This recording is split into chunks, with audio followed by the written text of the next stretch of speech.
Now we've been about 10 minutes on this hood with the bottom part soaking while we went up and we got the fan and the duct, and it's starting to break up pretty good.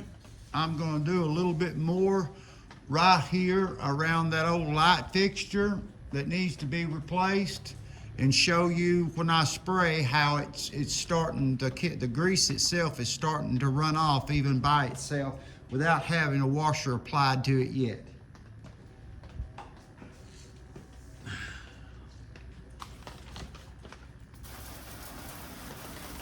If you can see right there how the chemical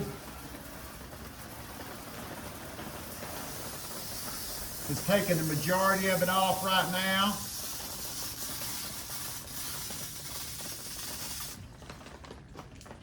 We'll continue to let that set.